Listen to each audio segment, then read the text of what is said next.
Dear students, हम लोग अपने इस वाले वीडियो में इंडिफरेंस कर्व, जिसको कि हिंदी में अनधिमान वक्र या तटस्थता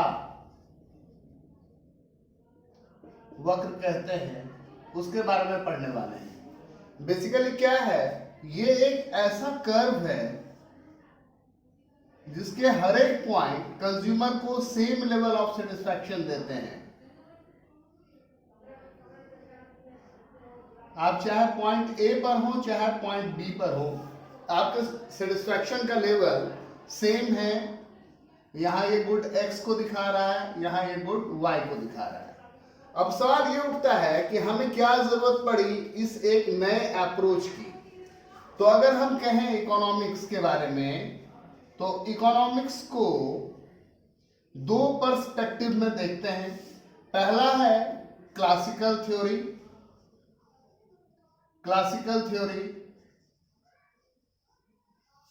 फिर मॉडर्न। जो क्लासिकल थ्योरी वाले अर्थशास्त्री लोग हैं, वो पहले यूटिलिटी को ऑर्डिनली मेजर करते थे। अब आप कहिएगा कि ये यूटिलिटी क्या है और ये ऑर्डिनली क्या है।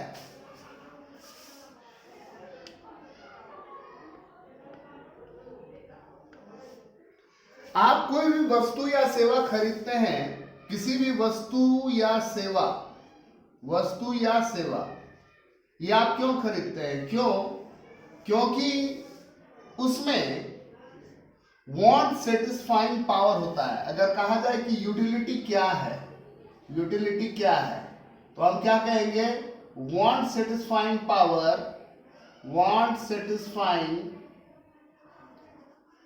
पावर ऑफ अ गुड और सर्विस। यूटिलिटी को हिंदी में कहते हैं उपयोगिता। अब सवाल यह उठता है कि हमें एक नए थ्योरी की आवश्यकता क्यों पड़ी, क्या जरूरत थी एक नए अप्रोच को डेवलप करने की। तो जो क्लासिकल थ्योरी है, जिसमें एडम स्मिथ आते हैं, जिनको कि अर्थशास्त्र का जनक भी कहा जाता है, Robinson, professor Pigou, professor Marshall, इन लोगों ने यूटिलिटी को ऑर्डिनली मेजर किया। ऑर्डिनली मेजर यानी पहला, दूसरा, तीसरा, चौथा, पांचवा। इसको आप ऐसे समझिए कि आप बहुत भूखे हैं, आपको पहली रोटी ज्यादा संतुष्टि दे रही है और आप पहली रोटी के लिए ज्यादा कीमत पे करने के लिए तैयार हैं। दूसरी रोटी के लिए आप थोड़ा कम कीमत देना चाहेंगे, तीसरी रोटी के लिए आप उससे भी कम कीमत देना चाहेंगे। तो आप क्या देख रहे हैं कि हर रोटी से मिलने वाली संतुष्टि घटती चली जाती है। ईच सक्सेसिव यूनिट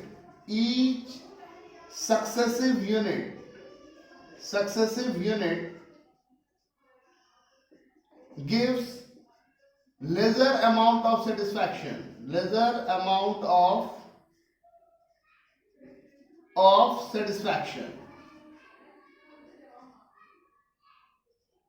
ये जो चीज है, इसको बोलते हैं लॉ ऑफ डिमिनिशिंग मार्जिनल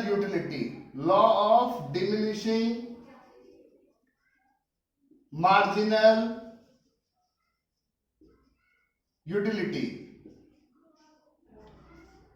लेकिन चूंकि आपने एक रोटी खा लिया है या आप दो रोटी खा चुके हैं, तो आपको अगली रोटी कम सेटिस्फैक्शन दे रहा है। इसका यह मतलब नहीं है कि वो अगली रोटी जिस गेहूं या जिस आटे से बनी है, या जो पानी यूज हुआ है, या जो मेथड यूज हुआ है, वो बदल गया है। वो तो कांस्टेंट ही है, वो तो सेम ही है। मॉरल ऑफ द स्टोरी क्या है कि चूंकि आप सेटिस्फाई हो गए हैं, आपने खा लिया है, इसका यह मतलब नहीं है कि अगले वाले रोटी का सेटिस्फैक्शन देने का जो प्रॉपर्टी है वो कम हो गया है। तो एक नए अप्रोच को प्रोफेसर एलन हिक्स ने ऐड किया, और जिसको कहते हैं कार्डिनल अप्रोच। क्या कहते हैं? कार्डिनल अप्रोच के तहत क्या होता है, उसमें आप पहला दूसरा तीसरा नहीं गिन करके 1 2 3 4 ऐसे गिनते हैं। आइए हम इंडिफरेंस कर्व का डेफिनेशन देख लेते हैं। It is a curve that depicts all possible combination of two goods that give equal level of satisfaction to the consumer. दो वस्तुओं के उन सभी संयोगों को दर्शा रहा है जो उपभोक्ता को सेम सेटिस्फैक्शन देता है। अब हम इसके एजम्पशंस पढ़ेंगे, क्या क्या मान्यताएं हैं। पहला, द कंज्यूमर एक्ट्स रैशनली। जो उपभोक्ता है, कंज्यूमर, किसी इकोनॉमी का वो प्लेयर जो गुड्स एंड सर्विसेज खरीदता है सेटिस्फैक्शन के लिए, वो रैशनल है। रैशनल यानी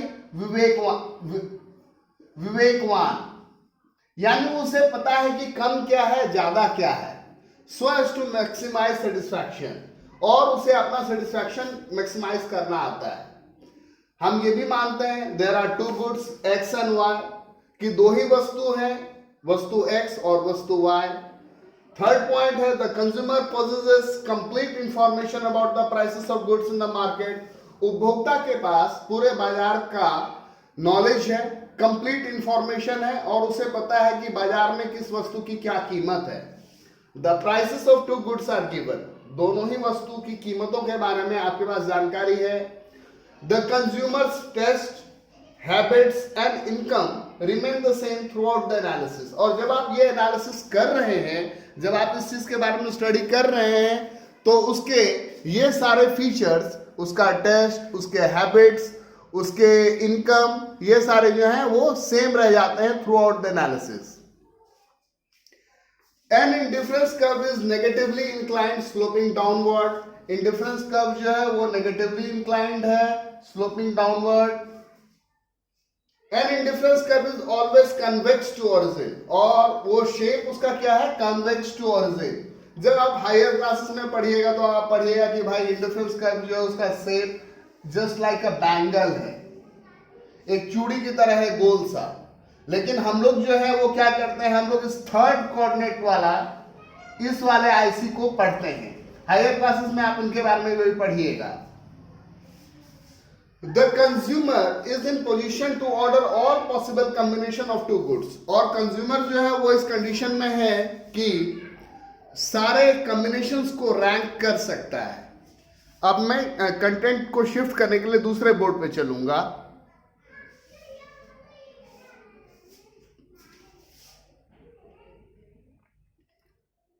और यहां पर हम लोग प्रॉपर्टीज पढ़ेंगे इंडिफरेंस कर्व के, प्रॉपर्टीज ऑफ इंडिफरेंस कर्व।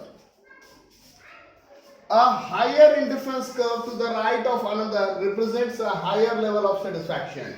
दो इंडिफरेंस कर्व है, इसको मान लीजिए IC1, इसको हम मान लीजिए IC2। तो ये राइट वाला जो है ये ज्यादा सेटिस्फैक्शन दे रहा है, ये राइट वाला का ज्यादा सेटिस्फैक्शन दे रहा है। इसका क्या मतलब है कि ऐसा सिनेरियो कभी नहीं होगा, ये IC1 है, ये IC2 है, तो ये दोनों एक दूसरे को कभी काटेंगे भी नहीं। क्यों? क्योंकि यहां पर हम क्या मान ले रहे हैं, सपोज कर लीजिए कि ये 2 यूटिल सेटिस्फैक्शन दे रहा है, ये 3 यूटिल सेटिस्फैक्शन दे रहा है। 2 से बड़ा है 3, 2 से बड़ा है 3, इसका क्या मतलब है, 2 के बराबर नहीं है 3। यानी ये वाला जो पॉइंट है, ये वाला पॉइंट क्या बता रहा है कि ये 2 है बराबर 3 के। ऐसा केस नहीं होगा फिजिबल। इसीलिए कभी भी दो इंडिफरेंस का ना टच करेंगे ना इंटरसेक्ट करेंगे, ना एक दूसरे को छुएंगे, ना टेंजेंट बनेंगे, ना काटेंगे। अब यहां पर देखिए, अगर हम यहां पर बोले, हम बोल रहे हैं कि ये वाला ज्यादा सेटिस्फैक्शन दे रहा है, तो आप पूछेगा कि क्यों ज्यादा सेटिस्फैक्शन दे रहा है, कैसे तुम ये कह रहे हो।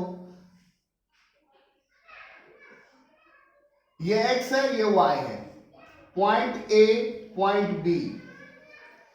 पॉइंट A के लिए x 4 यूनिट है, पॉइंट B के लिए कॉरस्पॉन्डिंग x 6 यूनिट है। भले y की मात्रा सेम है, भले y की मात्रा सेम है, लेकिन सेकंड वाले कर्व पे आपको x ज्यादा मिल रहा है, x का आपको 6 यूनिट मिल रहा है। तो आप कह सकते हैं कि राइट वाला कर्व जो है वो ज्यादा सेटिस्फैक्शन दे रहा है।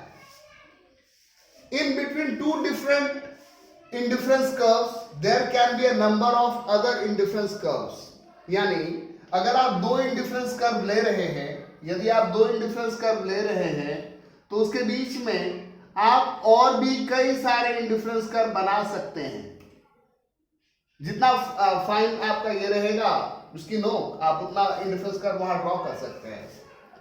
The numbers I1, I2, I3 etc given to the indifference curves are absolutely arbitrary। मैंने जो ये नंबर लिया है IC1, IC2, ये बिल्कुल काल्पनिक है।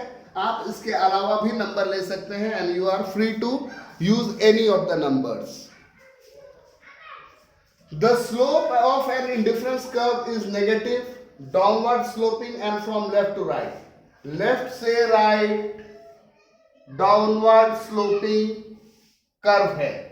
और क्या है, चूंकि इस कर्व पे हमको सेटिस्फैक्शन सेम रखना है, इसका क्या मतलब है कि अगर एक को बढ़ा रहे हो, अगर एक को बढ़ा रहे हो, जैसे हम यहाँ x से x डैश पे गए तो ऑब्वियसली y को घटाना पड़ेगा। ये कॉम्बिनेशन A, ये कॉम्बिनेशन B, तो आप क्या देख रहे हैं कि कॉम्बिनेशन बी में अब चूंकि सेटिस्फैक्शन तो हमें सेम रखना है ना, सेटिस्फैक्शन हमें सेम रखना है, तो हमको क्या किए, हम x को x डैश पे ले गए, इसके लिए हमको y को घटाना पड़ा, y से y डैश पर आना पड़ा, हमको सेक्रीफाइस करना पड़ा। ICs can neither touch nor intersect each other। दो इंडिफरेंस कर्व एक दूसरे को छुएंगे नहीं और काटेंगे नहीं या टेंजेंट नहीं बनेंगे। उसके बाद क्या है, an indifference curve can not touch either axis. कोई भी इंडिफरेंस कर्व ऐसा नहीं हो सकता है कि वो या तो y एक्सिस को टच कर दिया या वो x एक्सिस को टच कर दिया, वो टच नहीं करेगा। जैसे ही टच करेगा इसका क्या मतलब है कि आप दूसरा कमोडिटी तो ले ही नहीं रहे हैं, तो ऐसा नहीं हो जाएगा। और इसका सातवां प्रॉपर्टी क्या है, an indifference curve is convex to origin. Indifference curve जो है वो कन्वेक्स टू ओरिजिन है। जैसे आप पीपीसी के बारे में पढ़े हैं, प्रोडक्शन पॉसिबिलिटी कर्व, तो उसका शेप ऐसा होता है, कनकेव टू ओरिजिन, और ये क्या है, कन्वेक्स टू ओरिजिन। तो यहां पर हम लोगों ने क्या क्या किया, मैं फिर से एक बार पुराने बोर्ड पे शिफ्ट कर रहा हूं। यहां पर हम लोग इंडिफरेंस कर्व का डेफिनेशन को देखा, हम लोगों ने इंडिफरेंस कर्व के डेफिनेशन को देखा और इंडिफरेंस कर्व से रिगार्डिंग क्या क्या एजम्पशंस थे, एजम्पशंस को देखा, और हमने इंडिफरेंस कर्व के प्रॉपर्टीज को देखा। यानी अब जब हम नेक्स्ट अपने वीडियो में इंडिफरेंस कर्व और बजट लाइन की मदद से कंज्यूमर इक्विलिब्रियम के बारे में डिस्कशन करेंगे तो आप बेटर होंगे इस कंडीशन में कि सारी चीज़ों को समझ सकें, जान सकें। Thank you.